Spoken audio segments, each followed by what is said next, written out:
Hi all, well, we've arrived here because you're rolling out your Macumira into a clinic and they do not have an ETDRS chart and they do not have a Paley-Robson chart for contrast sensitivity, but they do have a Vista Vision. And that's either because they own one or because we've lent them one for this program. So there's a couple of things we need to do, and the first thing is to make sure that there's actually the ETDRS chart in their available tests. What you're looking at on screen is three different testing sections. So this is number one, these tests here. This is number two, and this is number three. And it corresponds to your remote here. 1, 2, 3, the yellow buttons at the top. 1 is this group, 2 is this group, 3 is this group. What we want to make sure is that the ETDRS left and right charts are available to your customers in an easily found manner. So if they're running a Vista Vision, chances are they're probably using Sloan or Snellen, more likely is the most common one. So you don't really want to put them at the top and make them the first ones. You would probably want to bring them down a little bit so that you're not interrupting their normal testing regime. They'll get cranky at you if you do that. So we just want to put them somewhere where they're easily available. And let's use this one as an example because I've been playing around. Obviously I've got contrast sensitivity 12 lines and an even more detailed contrast test down here, but we're not going to use those. But I've been mucking around with this particular Vista Vision while I work this out. So what we're going to do is just move those around, but this will also show you how to move things around if they don't have ETDRS. So what you're going to do on your remote is go to Setup, and I have to point this at the machine, sorry, funny that. And then we're going to go across to Examination, and this is where you can basically put whatever you want into number one. Remember, that's number one there. Number two, number three, and these are the tests that are out. And it's highly likely that you'll find your ETDRS over here in the out section. You're going to want to bring them into your testing area. So the way to do that, and I'm going to show you first by just grabbing, I'm just using the up and down arrows on the remote. I'm going to go right down to circular optotypes down here. I'm going to hit select, which is going to make that go green. And then once it's green, I can move it wherever I want, into the second lot of tests, third lot of tests, come on, respond, or out altogether. And I'm actually going to leave it out. So I'm going to hit select in the center there, and that will gray it out. And now it's going to stay there, okay? Same thing if I want to move these around. So I don't want these to get in the way of my customer's normal testing. So I'm going to grab the right one and I'm just going to shift it down below the Sloan and Snellen. And then I'm going to grab the left one, same thing. I'm just pressing select in the center to make it green, and then the up and down arrows to move it down. I'm going to move it below the right one so that they're out of the way a little bit. And that way your customer can still use their Sloan letters, Snellen letters, and then obviously the ETDRS right, ETDRS left are all going to be in that order. So when we go back out now, so if I hit menu and go back out to where we're normally going to start testing, you'll see now they've rearranged themselves. And if I go into my normal Snellen chart, you'll see it there. It's as simple as me pressing that one button, okay, and rotating through the charts. So all I've done is just pressed it a couple of times. If I keep pressing it, it'll take me to the left eye, and if I keep going, it'll go through all of the tests that are in that first section that I have there. So now we're back to Sloan, Snellen, and then our ETDRS. So this is what we want. This is what we're going to use. I'm going to pause this video here, and then the next video we're going to explain what we're going to record and then how we're going to do contrast sensitivity. Okay, Groovers, Mr. Chief 88 again. We've made it this far now. We are going to have a look at the ETDRS chart. We've already made sure our client have it set up in their Vista Vision, so it's readily accessible to them. Now we're going to run through how to do the actual test itself. So first things first, I want you to notice that this test is performed at 2 meters. That is not negotiable. Obviously, make sure that your clients are very well aware of that. Again, we're looking at consistency here. Put a piece of tape on the ground in the room where they're going to do Macumira. Make it very easy for them to know where their testing point is, and that every person who is testing vision for Macumira knows that this test is done at 2 meters. You also might find that there's no information. So just watch the left and right hand sides of the screen at exactly the same time using your beautiful peripheral vision, and you'll see everything disappear. That might be the case on some of your clients' screens. If that is the case, it's simply at pressing the I button, this one just here, and that will make everything reappear as far as the details. So your ETDRS at 2 meters, all your scales, and then also your contrast sensitivity, which is part of the reason why we're here, because we're going to use that later on. A brief word on the notation. So the right hand side is a decimal reading, then inside from that we have a feet reading, and then over here we have a meters reading, and then the very left hand side, which is the one we want to concentrate on, that is your logmar scale, and that is what we are going to record on the tracker. There are very basic conversion tables. I'll just race across to one that looks just like this, that we might print out and leave behind in the clinic so that they can convert it if they want to put it into their own database, but very easily to convert. And you will see down there that 0.00 logmar, 0.00, right there in the middle, corresponds to 6/6 or 20/20 vision.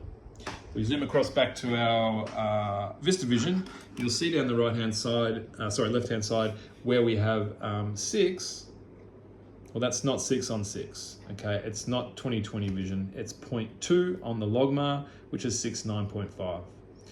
6/6 vision is actually 0.0, and that's the 4 line. It's this solid line. That's our 20/20 vision. So that's why we're not going to muck around trying to make it hard for our clients. If they just record the logmar, then we can easily give them a conversion table, but it's really all the information that we want to know on our patient tracker, and we'll be able to convert that ourselves and look at the data once we've finished.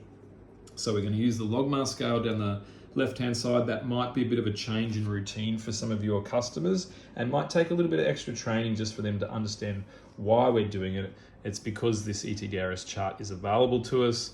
If clinics don't have a Vista Vision, then we can loan them a Vista Vision for the sake of doing their 25 patients. So logmar is what we're going to record in. Sorry for that. I tried multiple different other ways to get around this. This is where we have wound up for the sake of this introductory early adopter program. So testing vision is pretty simple. As I've said before, we've put the left and the right into the system when we set up before. So this is the ETDRS, obviously right down the bottom there. To scroll through and change the letters, you can't. So if I hit select on this, nothing happens, okay?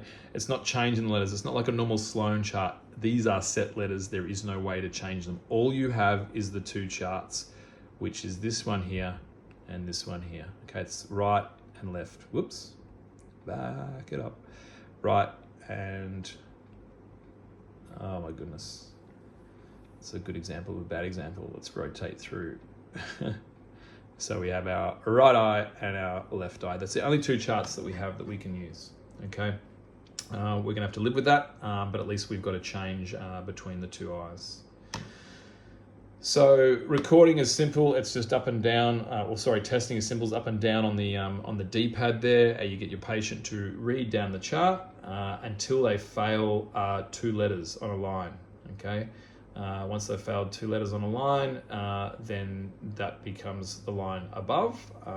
Hopefully some of our patients will get down to this sort of level, but as you can see there, if that's where I've got the red line there is where I'm moving up and down.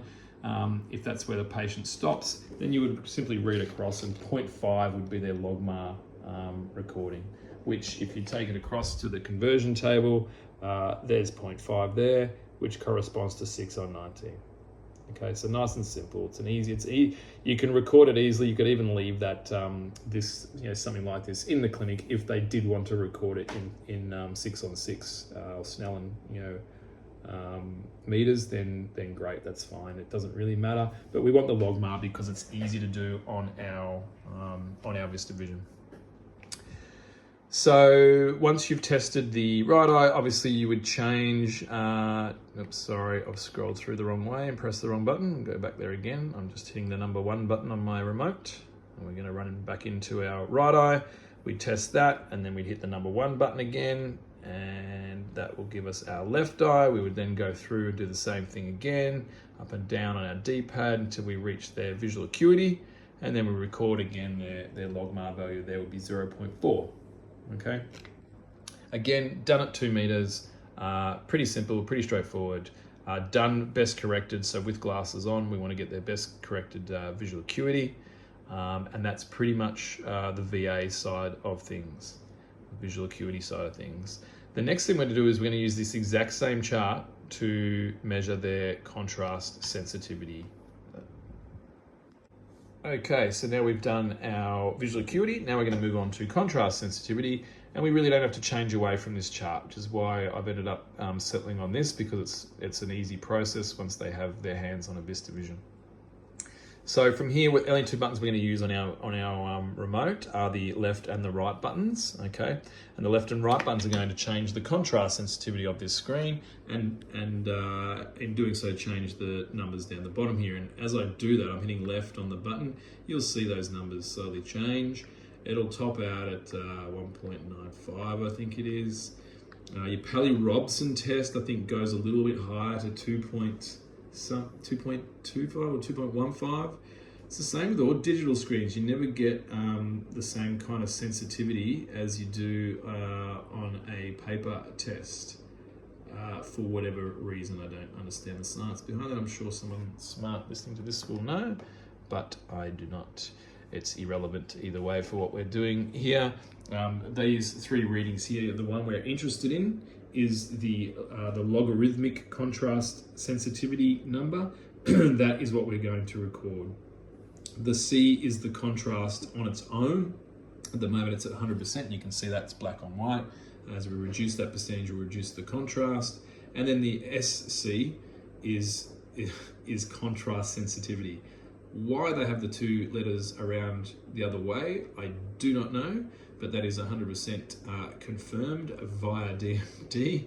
That SC is contrast sensitivity, C is contrast alone, and the log SC, which is the number we want, is the logarithmic contrast sensitivity, or sensitivity of contrast, I guess we start calling it.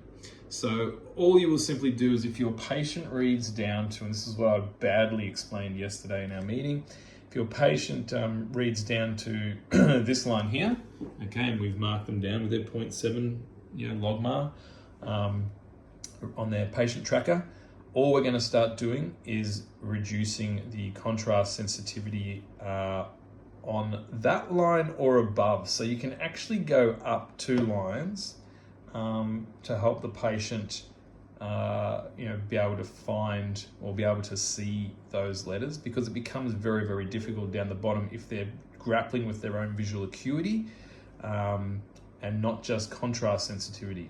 The optotype size is actually irrelevant for contrast sensitivity.